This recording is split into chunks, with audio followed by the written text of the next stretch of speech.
يا أيها النبي حرض المؤمنين على القتال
نحمده ونصلي على رسوله الكريم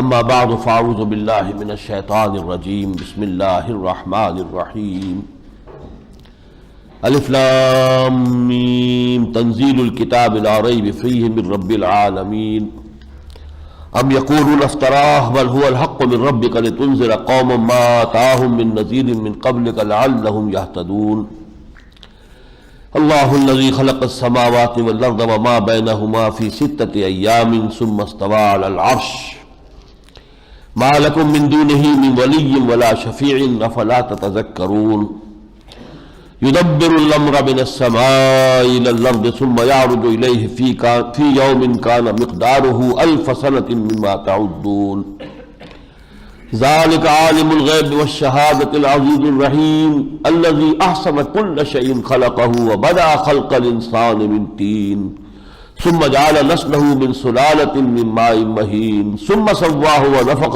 فيه من روحه وجعل لكم السمع والابصار والافئدة قليلا ما تشكرون صدق اللہ العظیم رب اشرح لي صدری ويسر لي امری واحلل عقدۃ من لسانی یفقہوا قولی۔ یہ سورہ سجدہ ہے اور اس کا ایک نام سورہ الف لام میم السجدہ بھی ہے، اس لیے کہ ایک سورت اور ہے حامیم السجدہ، تو اس سے تمیز کے لیے الف لام میم السجدہ بھی اس کو کہتے ہیں۔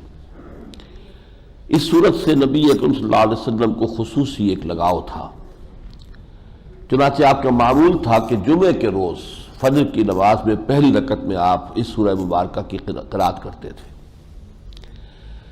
اس میں جو بنیادی ایمانیات ہیں ان کا بیان جس اسلوب سے ہوا ہے اس کو ڈیفائن کرنا، لفظوں میں بیان کرنا بہت مشکل ہے، تاثیر بہت ہے۔ ذرا بھی انسان کو عربی آتی ہو تو واقعہ یہ ہے کہ یہ قلب میں بہت ہی مؤثر انداز سے داخل ہوتا ہے کلام، اور اس اعتبار سے قرآن مجید میں اس کی نظیر ایک ہی ہے، اور وہ سورہ یاسین ہے۔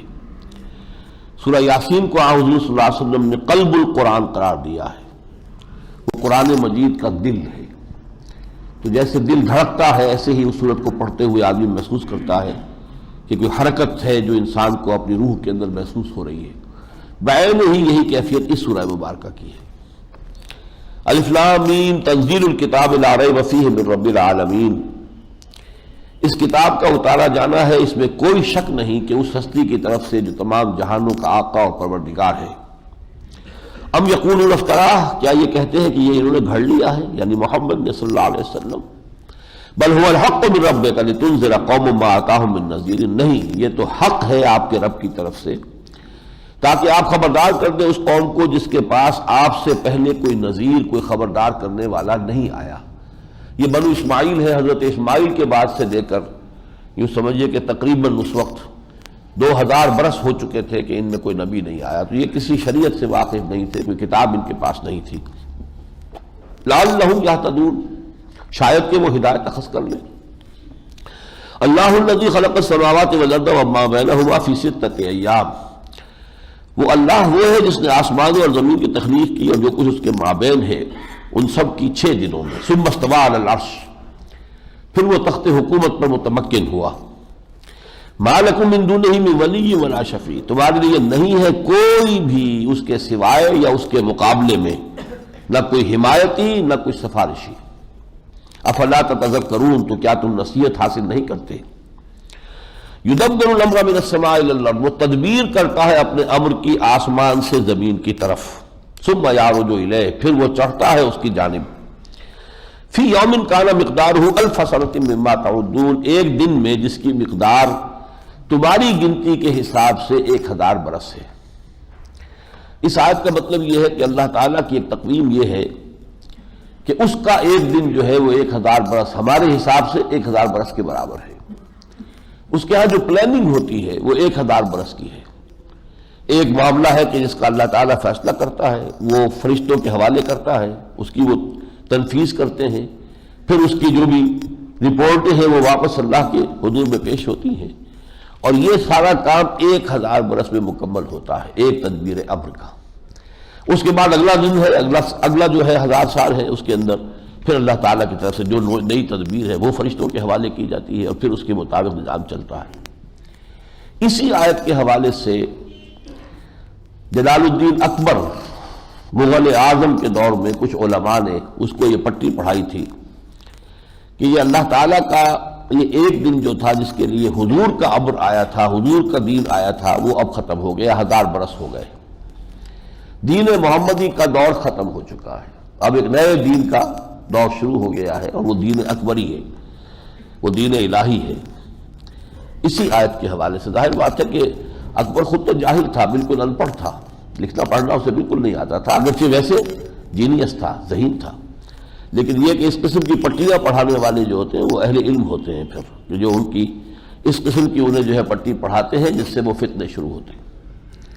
خود غلام قادیانی کا معاملہ یہی ہے کہ وہ خود عالم نہیں تھا بڑا، اسے دینی اعتبار سے جو پٹیاں پڑھائی ہیں وہ حکیم نور الدین بھیروی نے، اور واقعی وہ بہت بڑا عالم تھا، اس میں کوئی شک نہیں، اہل حدیث تھا مسلکن، اور یہی وجہ ہے کہ قادیانی جو ہیں جو شروع میں ہوئے ہیں وہ اہل حدیث میں سے ہوئے اکثر۔ بہرحال یہ نوٹ کر لیجئے کہ یہ آیت قرآن مجید میں اس موضوع پر بڑی اہمیت والی ہے۔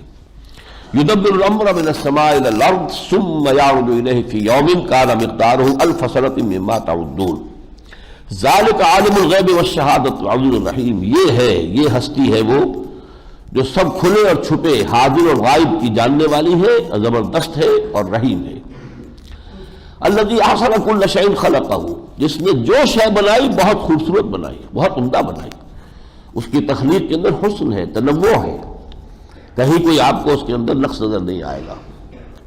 وَبَدَأَ خَلْقَ الْإِنسَانِ مِنْ طِينٍ، اب یہ بھی وہ مقام ہے قرآن مجید کا جیسے سورہ اعراف میں نے نوٹ کرایا تھا، یہاں بھی معلوم ہوتا ہے کہ پہلے ایک سپیشیز وجود میں آئی ہے، اس سپیشیز میں سے پھر چنا گیا ہے حضرت آدم علیہ السلام کو، اس لیے کہ جمع کا صیغہ آ رہا ہے اور انسان کی بات ہو رہی ہے۔ وَبَدَأَ خَلْقَ الْإِنسَانِ مِنْ طِينٍ، ہم نے انسان کی تخلیق کے عمل کا آغاز کیا گارے سے۔ ثُمَّ جَعَلَ نَسْلَهُ مِنْ سُلَالَةٍ مِنْ مَاءٍ مَهِينٍ، پھر اس کی نسل کا معاملہ رکھ دیا ایک بہت ہی حقیر پانی کے نچوڑ سے جو نچڑتا ہے، یعنی آپ کو معلوم ہے وہی جو منی ہے اس کے ذریعے سے وہ نسل آگے چلتی ہے۔ ثم سواہ، اب یہ ثم بعد میں آ رہا ہے، پھر ہم نے اس کو تیار کیا پوری طرح، اس کی نوک پلک سوار دی، ونفخ فیہ من روحہ، اور پھر پھونک دیا اس میں اپنی روح میں سے، وجعل لکم السمع والابصار والافئدہ، اور بنا دیے تمہارے لیے کان بھی اور آنکھیں بھی اور دل بھی، قلیلا ما تشکرون، بہت ہی کم ہے شکر جو تم کرتے ہو۔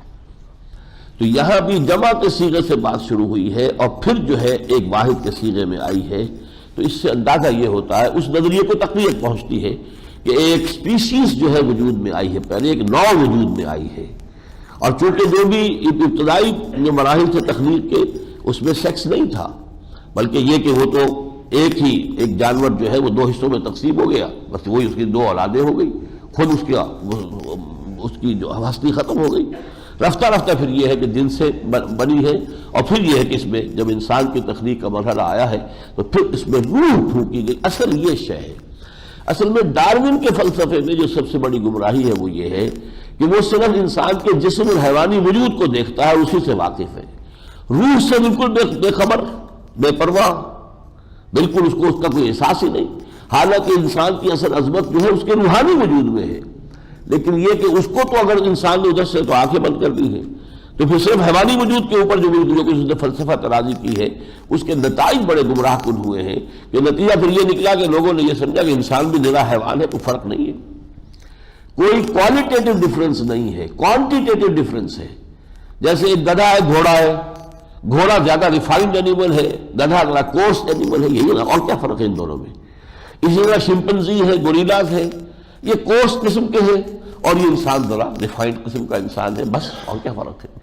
تو انسان کا نرا حیوان قرار پا جانا در حقیقت اس دور کی تہذیب اور تمدن کا سب سے بڑا المیہ ہے، اور اسی لیے پھر وہ اپنے لیے سبق بھی حاصل کرتے تو حیوانوں کی زندگی سے۔ ان کے ہاں تو کوئی فرق نہیں ہے، ماں کا، بیٹی کا، بیوی کا، بہن کا، فری سیکس ہے حیوانات میں، تو یہ کیا ہم نے خام کا اپنے اوپر جو ہے یہ اپنی پابندیاں لگا لی ہیں؟ یہ سارا فلسفہ تھا جو فرانس کے اندر بہت بڑے بڑے ادیبوں نے اسے پیش کیا ہے۔ یہ جو بھی ویسٹ میں جو آیا ہے، یہ سیکشول انارکی جو پیدا ہوئی، اس لیے پیدا ہوئی ہے کہ اس کے لیے پہلے فکر آیا ہے، فلسفہ آیا ہے، اس کے لیے پھر ادب آیا ہے، اس ادب نے آ کر یہ ساری بنیادیں ڈھا دی۔ تو یہ ہے اصل میں اس کا جو اصل خرابی ہے۔ وَقَالُوا إِذَا ضَلَلْنَا فِي الْأَرْضِ إِنَّا لَفِي خَلْقٍ جَدِيدٍ، وہ کہتے ہیں کہ جب ہم زمین میں گم ہو جائیں گے، یعنی مٹی ہو کر مٹی میں مل جائیں گے، گم ہو جائیں گے، إِنَّا لَفِي خَلْقٍ جَدِيدٍ، تو کیا پھر ہم ایک نئی تخلیق میں پیدا کیے جائیں گے؟ بل ہم بلقاء ربہم کافرون، اصل میں یہ منکر ہے اپنے رب سے ملاقات کے، اس لیے کہ جو کچھ کیا ہے وہ تو معلوم ہے، جو کرتوت آگے بھیجے وہ پتہ ہے، اللہ سے ملنا نہیں چاہتے، حضور نہیں، حاضری نہیں، جیسے کبوتر جو ہے وہ آنکھیں بند کر لیتا ہے بلی کو دیکھ کر، یہ اس طریقے سے اصل میں یہ انکار کر رہے ہیں، ورنہ یہ کہ اللہ کو تو وہ مان رہے ہیں، لیکن یہ کہ اپنے رب کا کفر کر رہے ہیں۔ یہ قُلْ يَتَوَفَّاكُم مَلَكُ الْمَوْتِ الَّذِي وُكِّلَ بِكُمْ، کہہ دیجئے وہ وفات دے گا تمہیں اور تمہیں قبضے میں لے لے گا وہ موت کا فرشتہ جو تم پر مقرر کر دیا گیا ہے، ثُمَّ إِلَىٰ رَبِّكُمْ تُرْجَعُونَ، پھر تم اپنے رب کی طرف لوٹا دیے جاؤ گے۔ وَلَوْ تَرَىٰ إِذِ الْمُجْرِمُونَ نَاكِسُو رُءُوسِهِمْ عِندَ رَبِّهِمْ، اور کاش کہ تم دیکھ سکتے جبکہ یہ مجرم اپنے رب کے حضور میں پیش ہوں گے اور گردنیں جھکائے کھڑے ہوں گے اور کہیں گے ربنا ابصرنا، پروردگار ہمارے اب ہم نے دیکھ لیا، بس سمعنا اور سن لیا، اب حقائق ہم پر منکشف ہو گئے، فرجعنا، اب ہمیں ایک دفعہ لوٹا دے، نعمل صالحا، تو ہم اچھے عمل کریں گے، انا موقنون، اب ہمیں پورا یقین آ گیا ہے۔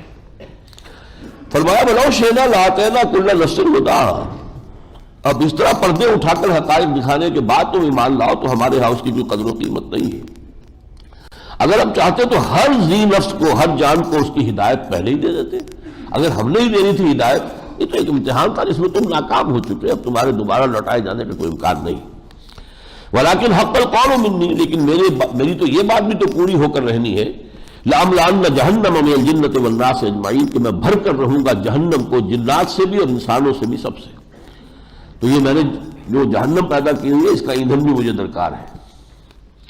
فذوقوا بما نسیتم لقاء یومکم ھذا، تو چکھو تم آج کے اس دن کا جو تم نے انکار کیا، اسے نظر انداز کیا، اسے بھلائے رکھا، تو اس کی پاداش میں چکھو مزہ، انا نسیناکم، آج ہم تمہیں نظر انداز کر دیں گے، ذوقوا عذاب الخلد بما کنتم تعملون، اب وہ ہمیشگی کے عذاب کا مزہ چکھو اپنے اعمال کی وجہ سے۔ اب آیت آ رہی ہے سجدے کی، میں اس کا صرف ترجمہ کر رہا ہوں۔ یقیناً ہماری آیات پر تو وہ لوگ ایمان رکھتے ہیں کہ جب انہیں ہماری آیات کے ذریعے سے نصیحت کی جاتی ہے تو وہ سجدے میں گر جاتے ہیں اور تسبیح کرتے ہیں اپنے رب کی حمد کے ساتھ، اور وہ استکبار نہیں کرتے، تکبر نہیں کرتے، گھمنڈ نہیں کرتے۔ تتجافی جنوبهم عن المضاجع، رات کے وقت ان کے پہلو ان کے بستروں سے علیحدہ رہتے ہیں، رات کو کھڑے رہتے ہیں، ہمیں یاد کرتے ہیں ہمارے حضور میں، یبیتون لربهم سجدا وقیاما، ایک وہ ہے کہ ساری رات چمٹا ہوا اپنے بستر سے، اور ایک وہ ہے کہ جو رات کو وقفے وقفے سے اٹھ رہا ہے، اپنے رب کو پکار رہا ہے۔ یدعون ربہم خوفا وطمعا، اور وہ پکارتے ہیں اپنے پروردگار کو خوف کے ساتھ بھی اور لالچ کے ساتھ بھی۔ وَمِمَّا رَزَقْنَاهُمْ يُنْفِقُونَ، اور جو کچھ ہم نے انہیں دیا ہے اس میں سے وہ خرچ کرتے ہیں۔ فَلَا تَعْلَمُ نَفْسٌ مَّا أُخْفِيَ لَهُم مِّن قُرَّةِ أَعْيُنٍ، تو کسی کو یہ معلوم نہیں ہے، کسی جان کو، جو کچھ کہ ان کے لیے چھپایا گیا ہے ان کی آنکھوں کی ٹھنڈک میں سے، یعنی جنت کی جو نعمتیں ہیں وہ کسی کو معلوم نہیں۔ اب اس پہ سوال ہو سکتا ہے کہ قرآن مجید میں بہت سی نعمتوں کا بیان ہے، وہ تو ہمیں معلوم ہے، لیکن اصل میں وہ نزل ہے۔ سارا بیان جو قرآن مجید میں نعمتوں کا ہوا وہ نزل ہے، ابتدائی مہمان نوازی ہے۔ یہ نزل اور ضیافت کا میں فرق واضح کر چکا ہوں۔ کسی مہمان کو جب کہ وہ آپ کے آیا فوراً جو آپ ٹھنڈا یا گرم پیش کرتے ہیں وہ نزل ہے، پھر اس کے لیے اہتمام سے جو بھی بندوبست کرتے ہیں وہ ضیافت کہلاتی ہے۔ یہ جو کچھ قرآن میں ذکر ہے یہ نزل ہے۔ اصل ضیافت جو ہے اس کے بارے میں حضور کے الفاظ میں حدیث کے ما لا عین رات ولا اذن سمعت وما خطر علی قلب بشر، وہ چیزیں ہیں کہ جو نہ کسی آنکھ نے دیکھی، نہ کسی کان نے سنی، نہ کسی انسان کے قلب پر ان کا کوئی ادراک تک وارد ہوا۔ وہ آیتیں تو وہ ہیں فَلَا تَعْلَمُ نَفْسٌ مَّا أُخْفِيَ لَهُم مِّن قُرَّةِ أَعْيُنٍ، ان کے نگاہوں کی ٹھنڈک کے لیے جو کچھ ہم نے فراہم کیا ہوا وہ کسی کے علم میں نہیں۔ جزاء بما كانوا يعملون، اور یہ بدلہ ہوگا ان کے اعمال کا۔ افمن كان مؤمنا كمن كان فاسقا، تو بھلا کیا وہ شخص کے جو مومن تھا برابر ہو جائے گا اس کے جو فاسق تھا؟ لا يستوون، وہ ہرگز برابر نہیں ہو سکتے۔ اما الذين آمنوا وعملوا الصالحات فلهم جنات المأوى، تو جو لوگ ایمان لائے اور جنہوں نے نیک عمل کیے ان کے لیے تو باغات ہیں، رہنے کے لیے ٹھکانے ہیں، ان کی رہائش کی باغات ہیں۔ نزلا بما كانوا، اب نزل کا لفظ آ گیا دیکھیے، نزلا بما كانوا يعملون، یہ ان کے لیے ابتدائی مہمان نوازی ہے ان کے اعمال کی وجہ سے۔ واما الذين فسقوا مأواهم النار، اور جنہوں نے فسق اور نافرمانی کی روش اختیار کی تھی تو ان کا ٹھکانہ ہوگا آگ۔ کلما ارادوا یخرجوا منها، جب بھی وہ چاہیں گے کہ اس سے نکل بھاگے، اعیدوا فیہا، پکڑ کر دوبارہ داخل کر دیے جائیں گے اسی میں۔ وقیل لهم ذوقوا عذاب النار الذی کنتم به تکذبون، اور کہا جائے گا کہ اب چکھو مذاق اس آگ کا، اس کے آگ کے عذاب کا جس کا کہ تم انکار کرتے رہے تھے، تکذیب کرتے رہے تھے۔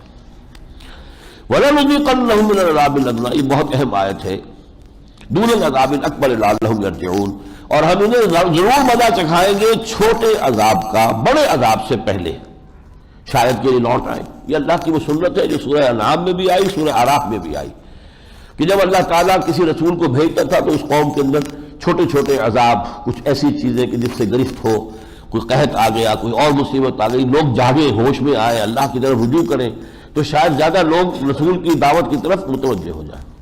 تو یہ چھوٹے چھوٹے عذاب ہوتے ہیں جو پہلے آتے ہیں اس عذاب الاکبر سے پہلے، جبکہ عذاب اکبر وہ ہے جب وہ قوم بالکل ہلاک کر دی گئی، نسیہ منسیہ کر دی گئی، قطع عذاب القوم الذین ظلموا، اس کی جڑ کاٹ دی گئی، ایسے ہو گئے کأن لم یغنوا فیہا، جیسے کبھی یہاں آباد تھے ہی نہیں، وہ عذاب اکبر ہے۔ ہماری تاریخ میں سن 71 کا سانحہ عذاب ادنا تھا، لیکن ہم نے کوئی رجوع نہیں کیا اس کے بعد۔ مجال نہیں کسی انسان کے معمولات میں سر منہ فرق واقع ہوا۔ اتنا بڑا حادثہ، 93,000 ہمارے قیدی اس ہندو کے جیلوں میں گئے اور کنسنٹریشن کیمپس میں گئے، جن میں 53,000 تو ریگولر آرمی کے لوگ تھے، جرنیل سے لے کر اور سپاہی تک۔ ایک بازو ہمارا کٹ گیا، کتنا ہمارا اسلحہ ان کے ہاتھ میں آیا، وہ جو شکست کا جو ہے کلنگ کا ٹیکہ، پاکستان اس کے بعد آدھا نہیں ہوا، 1/10 رہ گیا ہے۔ پاکستان جبکہ یہ دو طرف سے تھا بھارت کے مقابلے میں، اب اس کی حیثیت یہ نہ سمجھیے کہ یہ 2 ٹکڑے ہونے سے اب ہم آدھے رہ گئے، نہیں، اب ہم اس کے مقابلے میں 1/10 رہ گئے۔ دو طرف سے جپھا جو پڑا ہوا تھا وہ تو ڈرتا تھا بھارت بہت زیادہ، اب کوئی حیثیت نہیں ہماری۔ لیکن ڈر یہ لگتا ہے کہ وہ عذاب اکبر بھی کہیں دستک نہ دے رہا ہو ہمارے دروازوں پر۔ بہرحال یہ اس دورہ ترجمہ قرآن میں اس سے زیادہ بات نہیں ہو سکتی۔ وَلَنُذِيقَنَّهُم مِّنَ الْعَذَابِ الْأَدْنَىٰ دُونَ الْعَذَابِ الْأَكْبَرِ لَعَلَّهُمْ يَرْجِعُونَ، یہ عذاب الاکبر بھی یہ نہ سمجھیے کہ مسلمانوں پر نہیں آیا ہے، ہسپانیہ میں یہ عذاب اکبر آیا کہ نہیں آیا؟ کأن لم یغنوا فیہا، ایسے ہو گئے جیسے کبھی تھے ہی نہیں ہے۔ 800 برس جہاں حکومت کی تھی، محل رہ گئے، لا یرا الا مساکنہم، جا کے دیکھا، الحمراء سیر کراؤ، ایک ٹورسٹ کی حیثیت سے جاؤ دیکھا، مسجد قرطبہ دیکھا ہو لیکن وہاں ایک بچہ نہیں چھوڑا.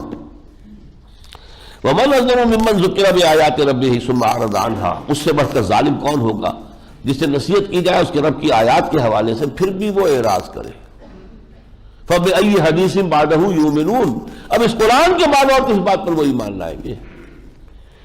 اِنَّا مِنَ الْمُجْرِمِينَ مُنْتَقِمُونَ، ایسے مجرموں سے تو ہم انتقام لے کر رہیں گے.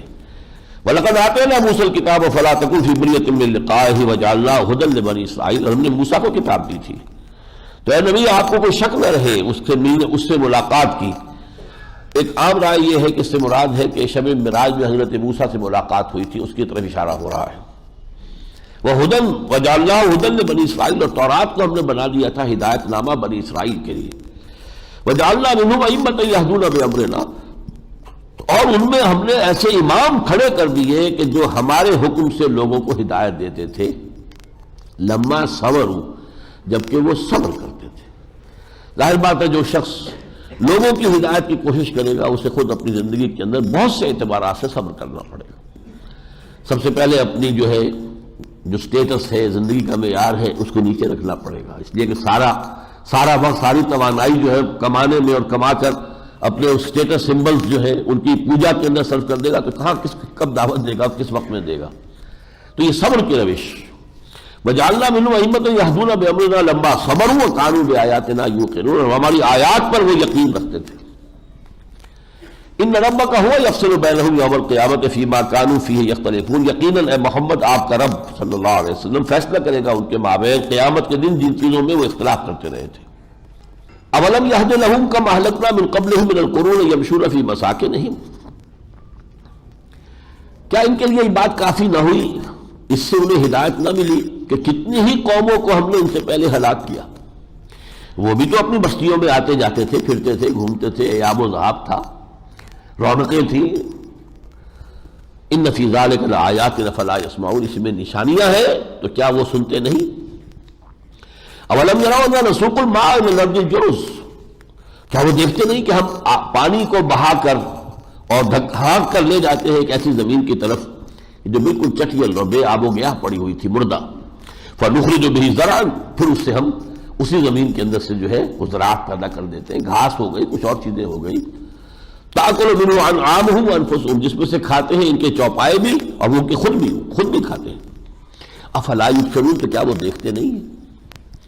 وَيَقُولُونَ مَتَىٰ هَٰذَا الْفَتْحُ إِن كُنتُمْ صَادِقِينَ، وہ کہتے ہیں کب ہوگا یہ فیصلہ اگر تم سچے ہو، ذرا یہ بتاؤ کب ہوگا. یہ بھی ایک ان کی طرف سے جو آتا تھا، جیسے وہ نشانی دکھاؤ ایسے ہی ایک وہ دلیل دینا، اچھا بتاؤ کب ہوگا، یہ بتاؤ. حضور کہتے ہیں مجھے نہیں معلوم کب ہوگا. انما العلم عند اللہ، اللہ کے پاس علم ہے، ہوگا ضرور، یہ میں جانتا ہوں.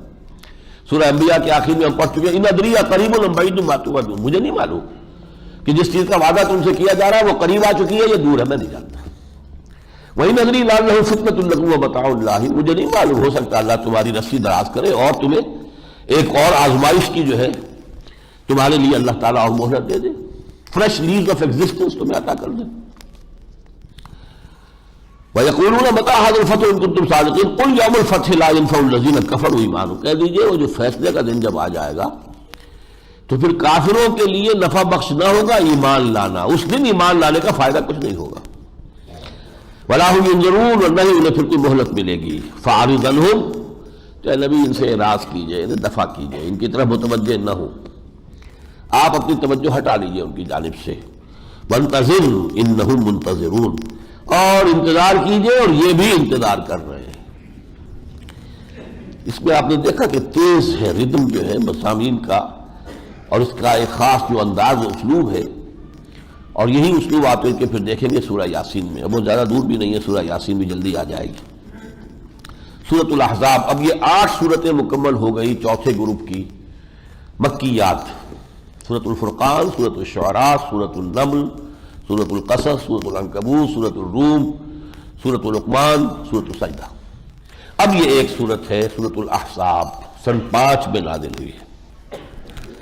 اس میں بھی بنیادی طور پر تو تہذیبی، تمدنی، خاص طور پر گھریلو زندگی، پردے کے احکام، باہر نکلے تو مسلمان عورت کس طریقے سے نکلے، گھر میں ہو تو اس سے اگر کوئی شخص نامحرم کوئی چیز مانگے تو کہاں سے مانگے، کس طور سے مانگے، یہ بہت سی چیزیں ہیں کہ جو ابتدائی جو ہدایات ہیں وہ اس میں آئی ہے، تکمیلی ہدایات وہ ہے جو ہم سورہ نور میں پڑھ چکے ہیں۔ ان میں 1 سال کا فصل ہے، یہ سن 5 میں نازل ہوئی ہے، وہ سن 6 میں نازل ہوئی ہے۔ بسم اللہ الرحمن الرحیم، یا ایھا النبی اتق اللہ ولا تطع الکافرین والمنافقین۔ اس پہلے رکوع میں جو مضامین آ رہے ہیں وہ آپ کو عجیب سے لگیں گے اگر پس منظر معلوم نہ ہو۔ پس منظر میں ہے حضرت زینب رضی اللہ تعالی عنہا سے حضور کی شادی۔ حضرت زینب حضور کی پھوپھی ذات بہن تھی۔ حضور نے انسسٹ کر کے ان کی شادی کی تھی حضرت زید ابن حارثہ سے، جو حضور نے ابھی ایک زمانے میں اپنا بیٹا بنایا ہوا تھا، جن کو وہ جب بیٹے والی بات ختم کر دی شریعت کے اندر نہیں رہی، تب بھی ان کو زید ابن حارثہ کہنے لگے، ورنہ زید ابن محمد کہلاتے تھے وہ پہلے۔ اب وہ زینب جو تھیں وہ اونچے گھرانے کی تھیں، ظاہر بات ہے حضور کی پھوپھی ذات بہن، انہوں نے کچھ ذہناً جو ہے قبول نہیں کیا کہ یہ ایک غلام تھا، غلام ہو کے آزاد ہوا ہے، تو اس کی وجہ سے ان کی جو گھریلو زندگی تھی اس میں ہم آہنگی پیدا نہیں ہو سکی۔ یہ بات حضور نے بہت کوشش کی، حضرت زید نے کئی مرتبہ کہا کہ میں ان کو طلاق دینا چاہتا ہوں، حضور روکتے رہے نہیں۔ پھر آپ کو اصل میں خیال یہ تھا کہ اگر یہ طلاق دے دے، پہلے میرے کہنے سے تو شادی ہوئی ہے، اس کے گھر والوں نے ایک طرح کی اپنے حیثیت سے کمتر والا معاملہ جو ہے قبول کیا میرے کہنے سے، اب وہ طلاق کا ایک اور داغ جو ہے آ جائے گا، تو پھر شاید اس کے سوا کوئی صورت ان کی دلجوئی کی نہ ہو کہ میں خود ان سے نکاح کروں۔ لیکن میں خود نکاح کروں گا تو ایک طوفان کھڑا ہو جائے گا کہ منہ بولے بیٹے کی بیوی جو ہے، عرب میں تو منہ بولا بیٹا ایسا ہی ہوتا تھا جیسے اصلی بیٹا، تو گویا کہ بہو ہوئی تو بہو کو کیسے جو ہے وہ خسر اپنے نکاح میں لے آئے گا۔ لیکن اللہ نے اس رسم کو توڑنا تھا کہ یہ منہ بولا بیٹا کچھ نہیں ہوتا، لہذا اللہ تعالیٰ نے نکاح آپ کا کر دیا۔ اللہ تعالیٰ کے ہاں پہلے ہوا ہے آسمان پر نکاح، زمین پر بعد میں ہوا ہے۔ تو یہ جو حیث بحث حضور کے اندر ہی اندر چل رہی تھی، کیا کروں کیسے کروں، اگر نکاح کروں گا تو یہ طوفان اٹھے گا۔ منافقین مدینے کے اندر بہت تکڑے تھے، موجود تھے، اس سے پہلے اس کے کچھ بعد وہ حضرت عائشہ پر تہمت کا معاملہ ہونے والا تھا، اور اس وقت جو ہے یہ ایک سکینڈل، اور ابھی بھی سکینڈل موجود ہے۔ یہودیوں وغیرہ نے جو ہے اور جو مستشرقین ہیں انہوں نے اس کو اس طرح ابھارا ہے کہ حضرت حضور نے کہیں اچانک حضرت زینب کو دیکھ لیا اور وہ آپ کو نگاہ میں کھب گئی، اس لیے بس آپ نے جی چاہا کہ آپ ان سے نکاح کریں۔ اس کو اس طرح کا سکینڈل بنا کر دنیا میں پیش کیا گیا ہے۔ یا ایھا النبی اتق اللہ ولا تطع الکافرین والمنافقین، اے نبی اللہ کا ڈر کی، اللہ سے ڈریے اور ان کافروں اور منافقوں سے قطعاً ان کی بات نہ مانیے، نہ ان کی طرف توجہ دیجیے۔ ان اللہ کان علیما حکیما، یقینا اللہ تعالیٰ علیم الحکیم ہے۔ واتبع ما یوحی الیک من ربک، اور آپ تو پیروی کیجیے اس کی جو آپ کے رب کی طرف سے آپ پر وحی کیا جا رہا ہے۔ ان اللہ کان بما تعملون خبیرا، جو کچھ کہ آپ لوگ کر رہے ہیں اللہ اس کو اب سے باخبر ہے۔ وتوکل علی اللہ، اور آپ توکل کیجیے اللہ پر، وکفی باللہ وکیلا، اور اللہ کافی ہے توکل کے لیے کارساز ہونے کی حیثیت سے۔ ما جعل اللہ لرجل من قلبین فی جوفہ، اللہ نے کسی انسان کے دل میں، کسی انسان کے سینے میں 2 دل نہیں رکھے۔ وما جعل ازواجکم اللائي تظاہرون منہن امہاتکم، نہ ہی اس نے تمہاری ان بیویوں کو جن سے تم تظاہر کر لیتے ہو، یہ ہوتا تھا زہار۔ کوئی شخص ناراض ہوا بیوی سے، اس نے کہہ دیا کہ تم تو میرے لیے میری ماں کی طرح ہو، میری ماں کی پیٹھ کی طرح ہو، یعنی گویا کہ تشبیہ دے دی ماں کے کسی عضو سے، اور یہ اب ایسی طلاق ہو گئی مغلظ ترین طلاق کہ اب اس کے لوٹنے کا کوئی امکان ہی نہیں تھا۔ یہ پوری صورت جو ایک سورہ مجادلہ کے نام سے آئے گی آگے، اس کے شروع میں یہ واقعہ پورا بیان ہوا ہے۔ تو اللہ نے فرمایا کہ جن لوگوں سے تم زہار کر بیٹھتے ہو اللہ نے تمہاری ان کو مائیں نہیں بنایا۔ وما جعل ادعیاءکم ابناءکم، نہ ہی تمہارے منہ بولے بیٹے جو ہے وہ بیٹوں کی حیثیت رکھتے ہیں۔ ذالکم قولکم بافواہکم، یہ تو تمہاری اپنے منہوں سے تمہاری نکلی ہوئی باتیں ہیں۔ واللہ یقول الحق، اور اللہ تعالیٰ حق بیان کر رہا ہے، وہو یہدی السبیل، اور بہرحال اس کا تو کام یہ ہے کہ تمہیں سیدھے راستے کی رہنمائی فرمائے۔ ادعوہم لآبائہم، ان کو پکارو ان کے ناموں کے حوالے سے۔ تو زید ابن محمد کی بجائے وہ زید ابن حارثہ ہو گئے۔ هو اقسط عند اللہ، وہ زیادہ مبنی بر انصاف ہے اللہ کے نزدیک۔ فإن لم تعلموا آباءهم، اگر تمہارے علم میں نہ ہو کہ ان کے باپ کون ہیں، فإخوانكم في الدين ومواليكم، بعض اوقات وہاں عرب میں کرتے تھے بچوں کو پکڑ کر لے جاتے تھے پھر ان کو کہیں بیچ دیتے تھے، اب کیا پتہ ان کے باپ کون ہیں، باپ کون ہے، کس قبیلے سے ہیں۔ تو اگر نہیں ہے تو کوئی بات نہیں، تمہارے دین میں تمہارے بھائی ہیں اور تمہارے رفیق ہیں، موالیکم، وَلَيْسَ عَلَيْكُمْ جُنَاحٌ فِيمَا اخْطَأْتُمْ بِهِ، اور کوئی گناہ تم پر نہیں ہے جو تم نے خطا سے، غلطی سے ایسی کوئی حرکت کر لی ہے. وَلَكِنْ مَا تَعَمَّدَتْ قُلُوبُكُمْ، لیکن جو کوئی تمہارے دلوں نے ارادہ کر کے جو کام کیا ہے بہرحال اس کے اوپر اللہ کی طرف سے پکڑ ہوگی. وَكَانَ اللَّهُ غَفُورًا رَحِيمًا، اللہ تعالیٰ غفور الرحیم ہے. النبی اولیٰ بالمؤمنین من انفسہم، یقیناً نبی زیادہ محبوب ہے، زیادہ حقدار ہے اس بات کا کہ اہل ایمان اپنی جانوں سے بڑھ کر اس سے محبت کریں. یہی وہ واقعہ ہے حضرت عمر کے ساتھ جو ہوا. حضور نے پوچھا کہ عمر تمہیں مجھ سے کتنی محبت ہے؟ انہوں نے کہا کہ مجھے آپ دنیا کے ہر انسان سے زیادہ محبوب ہے. آپ نے فرمایا اور اپنے آپ سے؟ تو تھوڑا سا توقف کر کے حضرت عمر نے کہا، تھوڑا سا توقف کیا. حضور ہاں اب میں یہ بھی کہتا ہوں آپ مجھے میری جان سے بھی زیادہ عزیز ہیں. تو آپ نے فرمایا الآن، اب پہنچے تم اس مقام تک کہ جو مطلوب ہے. النبی اولیٰ بالمؤمنین من انفسہم، اور ابی ابن کعب رضی اللہ تعالیٰ عنہ یہاں آگے الفاظ پڑھتے تھے وَهُوَ أَبٌّ لَهُمْ، نبی ان کے لیے بمنزلہ باپ ہے، اس لیے کہ آگے آ رہا ہے وَأَزْوَاجُهُ أُمَّهَاتُهُمْ، اور اس کی بیویاں ان کی مائیں ہیں. ازواج مطہرات جو ہیں وہ پوری امت کے لیے مائیں ہیں. وَأُولُو الْأَرْحَامِ بَعْضُهُمْ أَوْلَىٰ بِبَعْضٍ فِي کتاب اللہ، اور جو رحمی رشتے ہوتے ہیں وہ ظاہر بات ہے اللہ کی شریعت میں کوئی مقدم ہوتا ہے کوئی اس کے بعد ہوتا ہے.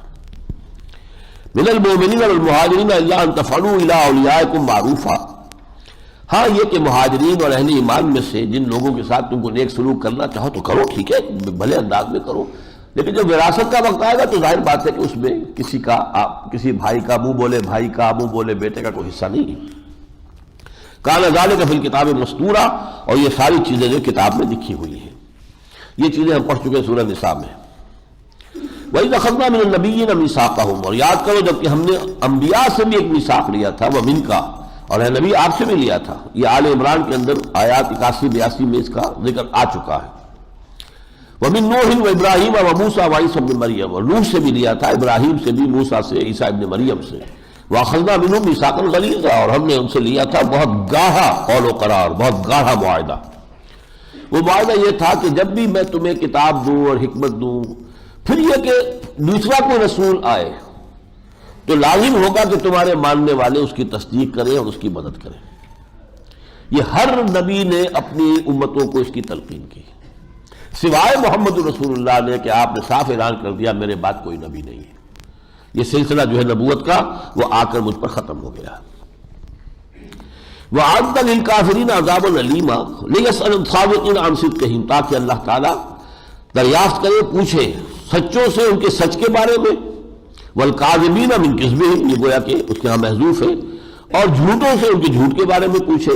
وَأَعَدَّ لِلْكَافِرِينَ عَذَابًا أَلِيمًا، اور کافروں کے لیے تو اس نے دردناک عذاب تیار کر لیا ہے. اب اس کے بعد کے 2 رکوعوں میں غزوہ احزاب کا ذکر ہے، اس کا بھی ایک پس منظر سمجھ لیجئے، پھر یہ کہ پڑھتے چلے جائیں گے. ہم غزوہ احد میں جانے کے بعد پھر پوری تیاریاں شروع ہوئی، اور یہ کہ پوری ریشہ دوانی یہود کی بھی اس میں شامل، اور سن 5 میں 12,000 کا لشکر آ گیا، نیچے سے بھی اوپر سے بھی. یعنی نیچے اوپر کیا ہے، ایک تو جنوب میں ہے مکہ، ادھر سے آ گیا، اور اوپر یہ شمال کی طرف خیبر وغیرہ میں یہودی آباد تھے، وہاں سے لشکر آ گئے. داہنی طرف سے مشرق سے بھی کچھ قبائل آ گئے، ان کے بارے میں مزید بھی اندیشہ تھا کہ آئیں گے. 12,000 کا لشکر جرار آ کر اور گھیراؤ کر کے پڑ گیا. اور اس وقت پھر حضور نے جو صحابہ سے مشورہ کیا تو سلمان فارسی رضی اللہ تعالیٰ عنہ نے مشورہ دیا کہ خندق کھود لی جائے اور اس سے جو ہے ہم بچاؤ کریں. یہ اصل میں ایرانیوں میں تو یہ ساری چیزیں تھیں، عرب میں کوئی جانتا ہی نہیں تھا اس شے کو، تو انہوں نے بات بتائی، حضور نے تسلیم کر لی. کیونکہ جنوب میں یہ یہود کی بستیاں تھیں، ابھی بنو قریظہ کے گھر تھے، ان کے قلعے تھے، اور ان سے ابھی جو ہے معاہدہ قائم تھا. اور مشرق اور مغرب دونوں طرف جو ہے وہ حرات کہلاتے ہیں، لاوے کی چٹانیں ہیں، ان چٹانوں کے اوپر گھوڑے چل سکتے ہیں نہ اونٹ چل سکتے ہیں. وہ گویا کہ نیچرل جو ہے وہ ایک طرح کی حفاظت ہے. صرف شمال کی طرف ہے وہ احد کی طرف کہ جہاں سے کوئی حملہ آور مدینے میں داخل ہو سکتا ہے. اس علاقے میں حضور نے وہ خندق کھدوا دی، بہت طویل خندق، اور اس میں آپ بھی شریک ہوئے. بہت شدید سردی کا موسم، فقر و فاقہ، کھانے کو کچھ نہیں، 12,000 کا لشکر، اس سے اندر جو منافق تھے ان کا نفاق ان کے منہ پر آ گیا، جو انہوں نے چھپایا ہوا تھا نفاق اپنے دلوں میں، اب وہ زبانوں پر آ گیا۔ مسلمانوں میں سے بھی بعض لوگ جو ہے کچھ گھبرائے۔ پھر عین وقت میں معلوم ہوا کہ بنو قریظہ بھی اب وہ جو اپنی معاہدے کی خلاف ورزی کرنے پر تل گئے، کوئی ساز باز ہو رہی ہے، تو اور خوف پیدا ہو گیا کہ اگر جنوب کی طرف سے یہ حملہ آور ہو گئے، اس لیے کہ حضور نے یہ کیا تھا کہ شہر میں ایک بڑے سے گڑھی تھی، وہ بڑا سا حویلی، اس میں تمام خواتین اور بچوں کو رکھ کر، تو وہاں پر تاکہ ان کی حفاظت وہاں ہو، اور تمام مرد جو ہے وہ باہر تھے اس خندق کے ادھر پڑاؤ ڈالے ہوئے۔ لیکن یہ کہ اب اندازہ ہوا کہ اگر وہ حملہ کریں گے تو سب سے پہلے تو خواتین اور بچے جو ہیں وہ اس کی زد میں آئیں گے۔ تو اس طرح کے حالات میں سمجھیے کہ انتہائی نامساعد حالات تھے کہ جس میں مسلمانوں کے لیے ایک شدید ترین امتحان کی کیفیت پیدا ہو گئی۔ اب اس میں منافقین کا نفاق واضح ہو گیا، اہل ایمان کا ایمان واضح ہو گیا۔ لیکن بعد میں کیا ہوا، کچھ اور واقعات بھی ہیں لیکن وہ بیان کرنے کا وقت نہیں ہے۔ لیکن یہ کہ جب طول پکڑ گیا محاصرہ تو ظاہر بات ہے وہ تیاری کر کے تو نہیں آئے تھے۔ اب یہ کہ راشن کی بھی کمی ہو رہی ہے، وہ جہاں کتنا کچھ 12,000 لشکر کے لیے جو ہے رسد فراہم کرنا کوئی آسان کام تو نہیں۔ پھر ایک رات کو ایسا ہوا، ایسی تیز آندھی آئی، جھکڑ چلا، ان کے خیمے اکھڑ گئے، ان کی جو وہ دیگیں چڑھی ہوئی تھی وہ راشن پکانے کے لیے ان میں آگ لگ گئی، اور پورے لشکر میں ایسی افراتفری ہوئی، اتنا ان کا مورال ڈاؤن ہوا کہ وہ صبح کو انہوں نے اپنے وہ جو کیمپ تھے اکھاڑے اور چلے گئے۔ گویا کہ صرف مقابلہ ایک دو کے آمنے سامنے کا تو ہوتا رہا ہے۔ ایک عمرو بن عبد ود تھا، ایک بہت بوڑھا لیکن بہت قوی پہلوان، جس سے کوئی عرب جو ہے اس سے مقابلہ کرنے کا ہمت نہیں کرتا تھا۔ اس نے وہ پوری ایڑ لگائی اپنے گھوڑے کو، اور وہ جو خندق ہے اس کو کراس کر کے ادھر آ گیا، اور اس نے کہا آؤ کوئی ہے میرے مقابلے میں۔ بہرحال حضرت علی رضی اللہ تعالیٰ عنہ بڑھے، انہوں نے اسے واصل جہنم کیا۔ اس طرح کی تو ہوئی ہے دو بدو کچھ چند جو ہے، لیکن یہ کہ باقاعدہ جس کو کہتے ہیں فوج کشی کی، اور اس میں ایک عام جنگ کی صورت پیدا ہوئی ہی نہیں، اور وہ ایک بہت بڑی سچویشن جو کریٹ ہو گئی تھی، جو آزمائش کی تھی، وہ خود ہی ختم بھی ہو گئی۔ یہ ہے اس کا پس منظر۔ یا ایھا الذین آمنوا اذکروا نعمت اللہ علیکم، اہل ایمان ذرا یاد کرو اللہ کے اس احسان کو جو تم پر ہوا، اذ جاءتکم جنود، جب تم پر چڑھ آئے لشکر، جنود کئی لشکر، فارسلنا علیہم ریحا، اب آخری بات اللہ نے پہلے ہی کر دی، تو ہم نے ان پر بھیج دی ایک بہت بڑی ریح، بہت بڑی آندھی، وجنود لم تروها، اس کے ساتھ ہی کچھ اور لشکر بھی ہم نے بھیجے تھے جو تم نے نہیں دیکھے، فرشتوں کے لشکر۔ وکان اللہ بما تعملون بصیرا، اور جو کچھ تم کر رہے تھے اللہ اسے دیکھ رہا تھا۔ اذ جاؤکم من فوقکم ومن اسفل منکم، جبکہ وہ آئے تمہارے اوپر کی جانب سے بھی اور نیچے کی جانب سے بھی۔ وَإِذْ زَاغَتِ الْأَبْصَارُ، اب جب نگاہیں پتھرا گئیں، وَبَلَغَتِ الْقُلُوبُ الْحَنَاجِرَ، اور دل جو ہے بلیوں اچھلنے لگے جس کو ہم کہتے ہیں، وہ آ کر حلق میں اٹک گئے۔ وَتَظُنُّونَ بِاللَّهِ الظُّنُونَ، اور تم اب اللہ کے ساتھ طرح طرح کے گمان کرنے لگے۔ هُنَالِكَ ابْتُلِيَ الْمُؤْمِنُونَ، اس وقت امتحان لے لیا گیا اہل ایمان کا۔ وَزُلْزِلُوا زِلْزَالًا شَدِيدًا، اور انہیں ہلا دیا گیا، جھنجھوڑ دیا گیا بہت شدت کے ساتھ۔ اذ یقول المنافقون، جبکہ کہہ رہے تھے منافق، والذین فی قلوبہم مرض، اور وہ کہ جن کے دلوں میں روگ تھا، ما وعدنا اللہ ورسولہ الا غرورا، اللہ اور اس کے رسول نے ہم سے دھوکے کے وعدے کیے، جھوٹے وعدے کیے۔ ہم سے کہا تھا کہ بڑی بڑی سلطنتیں ملیں گی، اور تم جو ہے اور کسریٰ کا خزانہ تمہیں ہاتھ آئے گا، ہو یہ گیا ہے کہ ہم رفع حاجت کے لیے باہر جانے کے قابل نہیں رہے۔ یہ سب جھوٹ تھا، سبز باغ دکھا کے ہمیں مروا دیا محمد نے صلی اللہ علیہ وسلم۔ نقل کفر نباشد۔ ما وعدنا اللہ ورسولہ الا غرورا، وَإِذْ قَالَ طَائِفَةٌ مِّنْهُمْ يَا أَهْلَ يَثْرِبَ، اور جبکہ ایک گروہ نے ان سے کہا ہے یثرب والو، لا مقام لکم فارجعوا، اب تمہارے ٹھہرنے کا کوئی مقام نہیں ہے، تم کوئی مقابلہ نہیں کر سکتے، لوٹ جاؤ۔ وَيَسْتَأْذِنُ فَرِيقٌ مِّنْهُمْ، اور ان میں سے ایک گروہ نبی سے، نبی سے اجازت طلب کر رہا تھا کہ ہمیں اجازت دیجیے ہم تو اپنے گھروں میں جائیں۔ یقولون ان بیوتنا عورۃ، ہمارے گھر کھلے پڑے ہوئے ہیں، گھروں کے اوپر اندیشہ ہے، وہاں پہ حملہ ہو جائے گا، بنو قریظہ کی طرف سے اندیشہ ہو رہا ہے، وہاں کوئی پہرے دار نہیں ہے، تو ہمیں اجازت دیجیے ہم جائیں۔ وما ہی بعورۃ، اور وہ کھلے ہوئے نہیں تھے، ان کے انتظام کیا تھا حضور نے، پہلا بھی تھا وہاں۔ ان یریدون الا فرارا، اصل میں تو وہ چاہتے تھے بھاگنا، فرار چاہتے تھے، جو حالات دیکھ لیے تھے انہوں نے اس کی وجہ سے وہ وہاں سے فرار کی کوشش کر رہے تھے۔ وَلَوْ دُخِلَتْ عَلَيْهِمْ مِنْ أَقْطَارِهَا، اور اگر پھر بھی کہیں داخل ہو جائے دشمن ان پر اس مدینے کے اطراف سے، ثم سئلوا الفتنہ، پھر ان سے ارتداد کا مطالبہ کیا جائے کہ پھر آؤ اب اسلام کو چھوڑو اور آ جاؤ کفر کے اندر، فتنہ ان سے طلب کیا جائے فتنہ، لَآتَوْهَا وَمَا تَلَبَّسُوا بِهَا إِلَّا يَسِيرًا، تو وہ اس کو قبول کرتے اور ذرا سا بھی توقف نہ کرتے۔ ایمان سے انہیں تعلق کیا ہے؟ وہ تو دکھاوے کا ایمان ہے، کسی بھی وقت جو ہے آئے گا تو وہ لبادہ اتار کے جیسے انسان جو ہے اپنا لباس بدل لیتا ہے بدل لیں گے۔ وَلَقَدْ كَانُوا عَاهَدُوا اللَّهَ مِنْ قَبْلُ لَا يُوَلُّونَ الْأَدْبَارَ، اور یہ وہ لوگ ہیں جنہوں نے اللہ سے عہد کیا تھا کہ وہ پیٹھ نہیں دکھائیں گے۔ وَكَانَ عَهْدُ اللَّهِ مَسْئُولًا، اور یقیناً اللہ کے ساتھ جو عہد کیا جائے اس کی باز پرس ہوتی ہے۔ قُل لَّن يَنفَعَكُمُ الْفِرَارُ إِن فَرَرْتُم مِّنَ الْمَوْتِ أَوِ الْقَتْلِ، اے نبی ان سے کہہ دیجئے تمہیں ہرگز یہ فرار فائدہ نہیں پہنچائے گا اگر تم موت یا قتل سے بھاگنا چاہتے ہو۔ وَإِذًا لَّا تُمَتَّعُونَ إِلَّا قَلِيلًا، اور اگر کہیں یہاں سے بچ کے کہیں نکل بھی جاؤ تو تمہیں نہیں ساز و سامان ملے گا مگر تھوڑی دیر کے لیے، موت تو آنی ہے نا، آج نہیں تو کل، کل نہیں تو پرسوں۔ قُلْ مَنْ ذَا الَّذِي يَعْصِمُكُم مِّنَ اللَّهِ إِنْ أَرَادَ بِكُمْ سُوءًا، پوچھئے ان سے کون ہے وہ جو بچا سکے تمہیں اللہ سے اگر اللہ تمہارے لیے فیصلہ کر لے کسی برائی کا، او اراد بکم رحمہ، اور اگر اللہ فیصلہ کر لے رحمت کا تو کون ہے کہ جو اس کی رحمت کو روک لے گا۔ ولا یجدون لهم من دون اللہ ولیا ولا نصیرا، اور نہیں پائیں گے یہ اللہ کے مقابلے میں یا اللہ کے سوائے نہ کوئی ولی حمایتی اور نہ کوئی مددگار۔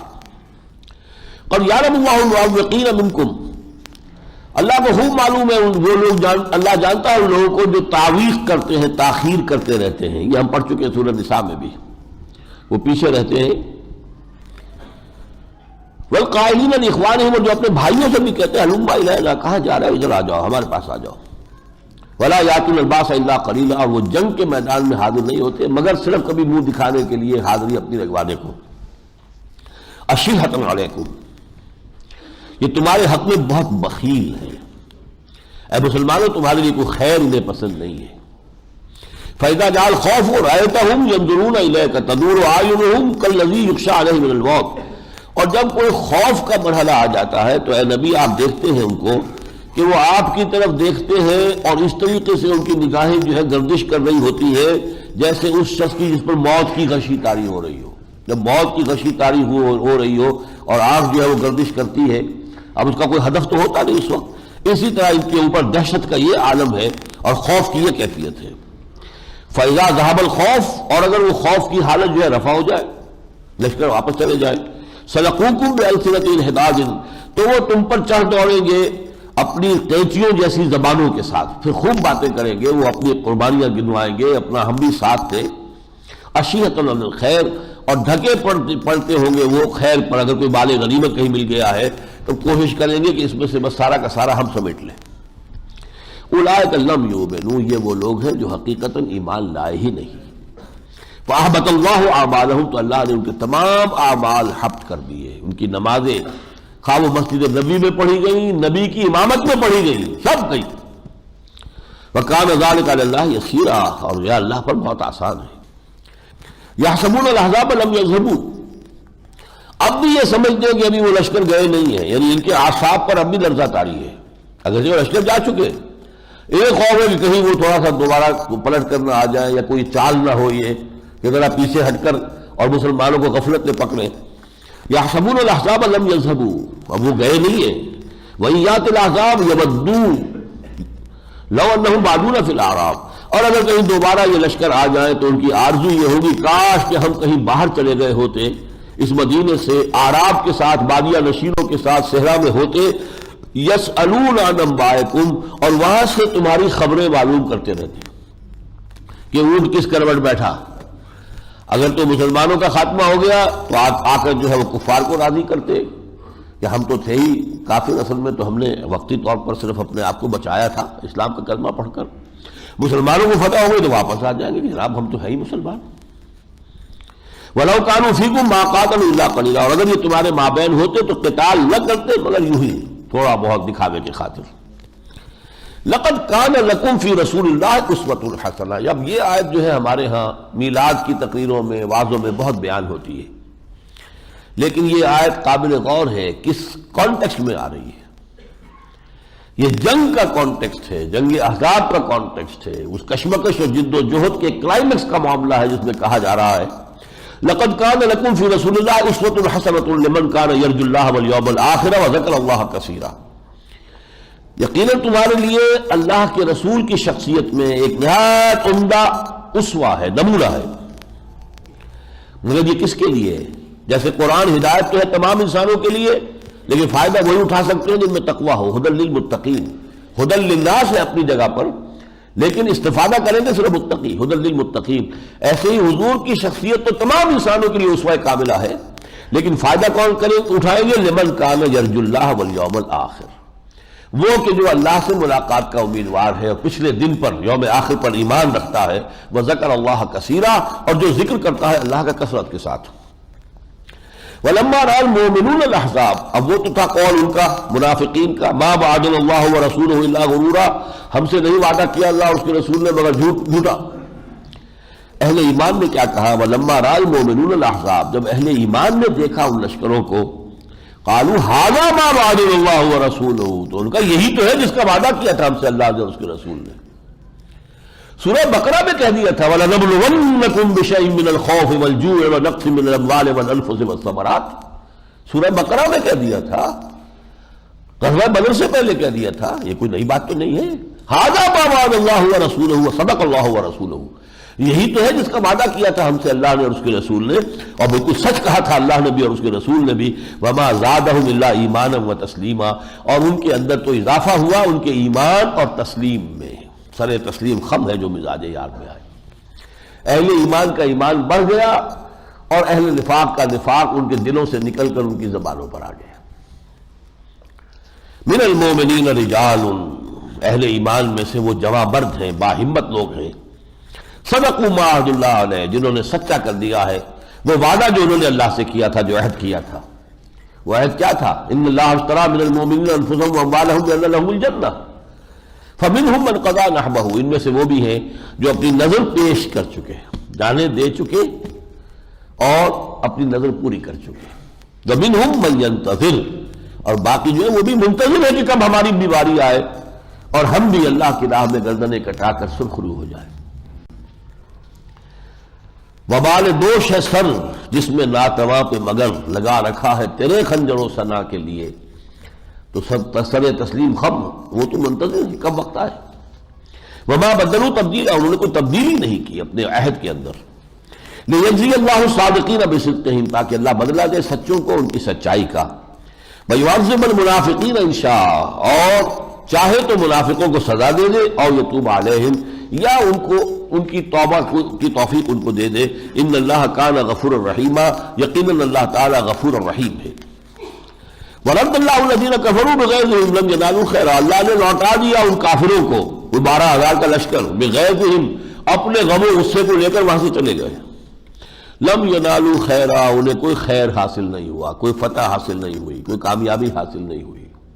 کتنے جتن کیے ہوں گے، کہاں کہاں سے شمال سے لشکر آ رہا ہے، مشرق سے آ رہا ہے، جنوب سے آ رہا ہے، کتنی اس کے لیے اہتمام ہوا ہوگا، سازش ہوئی ہوگی اور وہ پیغام رسانی ہوئی ہوگی، وقت معین کیا گیا، سارا کچھ، لیکن یہ کہ وہ بس اللہ نے ایک سچویشن تو کریٹ کر دی کہ اہل ایمان کا امتحان ہو جائے۔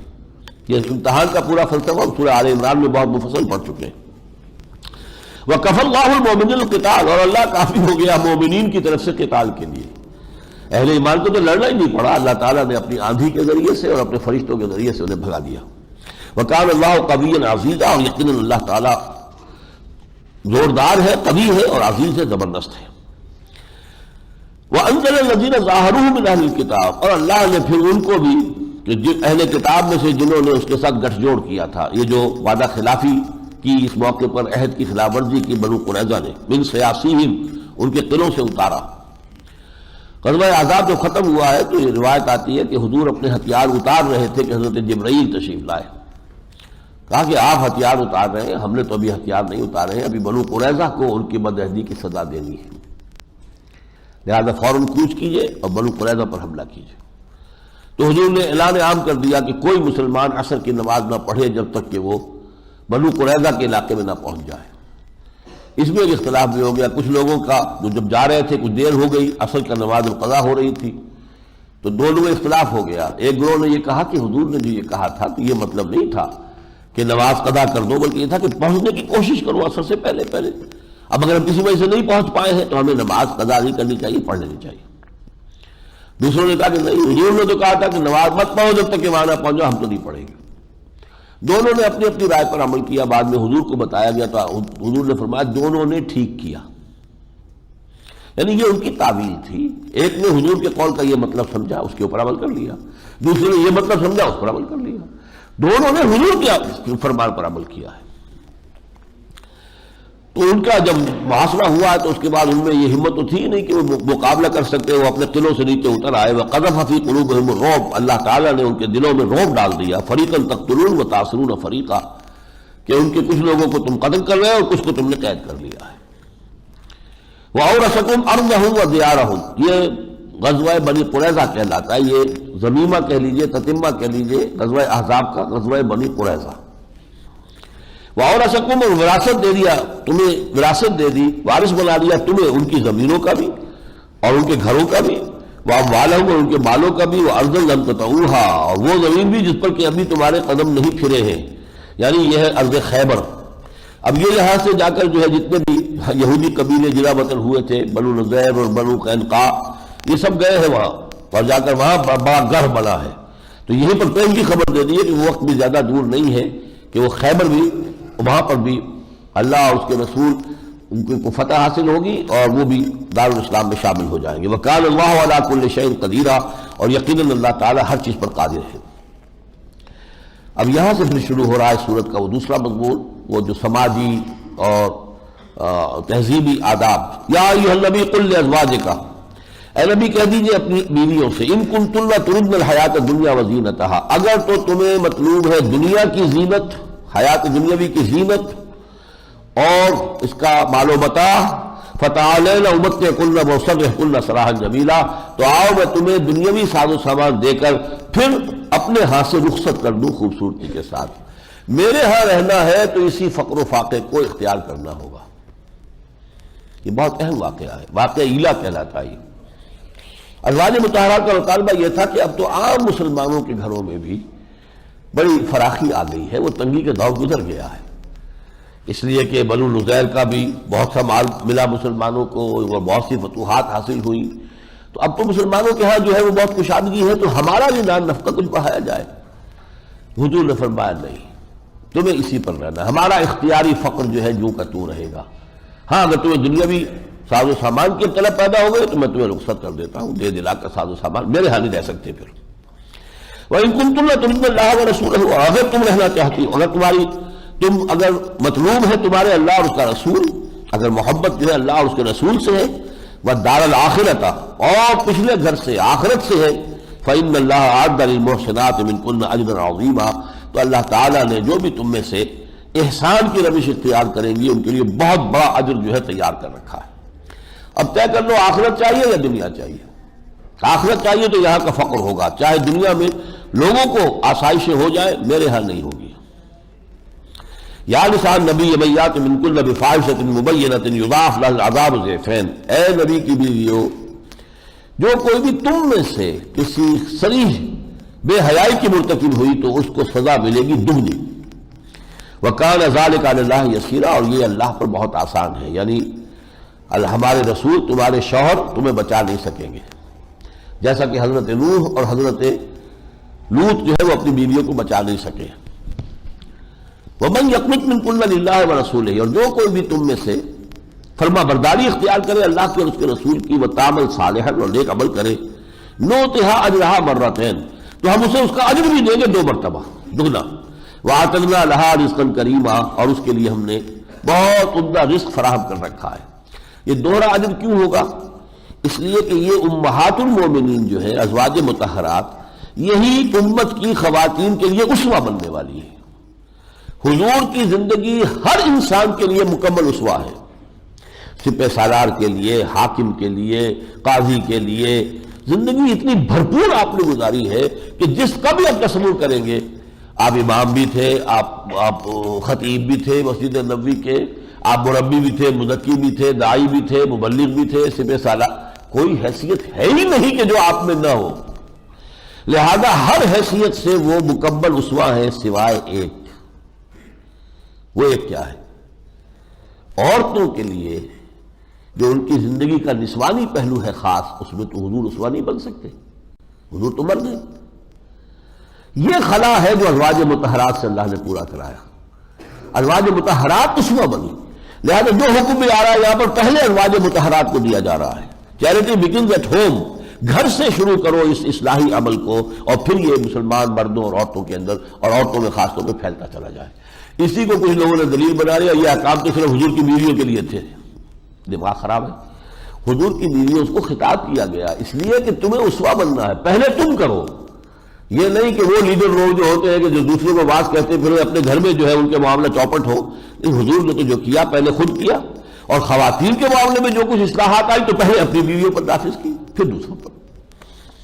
یا نساء النبی لستن کاحد من النساء ان اتقیتن فلا تخضعن بالقول، اے نبی کی بیویوں تم عام عورتوں کے مانند نہیں ہو، اگر تمہارے اندر تقویٰ ہے تو دیکھو اپنی آواز میں لوچ نہ پیدا کیا کرو۔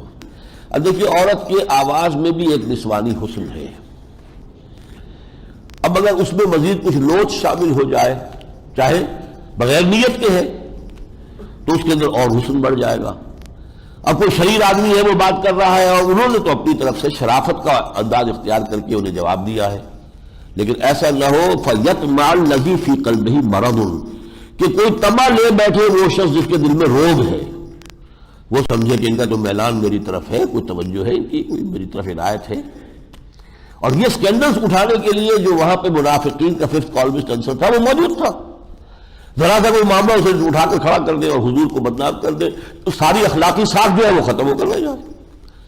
لہذا تم اپنی آوازوں میں لوچ پیدا نہ کیا کرو، کہیں ایسا نہ ہو کہ کوئی شخص، کوئی منافق جس کے دل میں روگ ہے، وہ کوئی اپنے دل میں لالچ پیدا کر لے۔ وَقُلْنَ قَوْلًا مَعْرُوفًا، اور بات کیا کرو معروف، مختصر اور ذرا تلخ لہجے میں۔ وَقَرْنَ فِي بُيُوتِكُنَّ، اور اپنے گھروں کے اندر ٹکی رہو، جمی رہو، باہر نکلنے کا کیا کام ہے؟ عورت کا اصل دائرہ اس کا گھر ہے۔ وَلَا تَبَرَّجْنَ تَبَرُّجَ الْجَاهِلِيَّةِ الْأُولَىٰ، اور نہ بن سور کر نکلو لوگوں کی نگاہوں میں کھبنے کے لیے جیسے کہ پچھلی جاہلیت میں کیا کرتی تھی۔ جاہلیت میں پردہ نہیں تھا، عرب میں پردہ نہیں تھا، ہاں خمار ہوتا تھا، ان کا ایک اوڑھنی ہوتی تھی، اور باہر نکلتے ہوئے چادر بھی ہوتی تھی، لیکن چہرے پر نہیں ہوتی تھی وہ چادر، پورا باقی جسم جو ہے اس کے اوپر چادر ہوتی تھی، چہرہ کھلا۔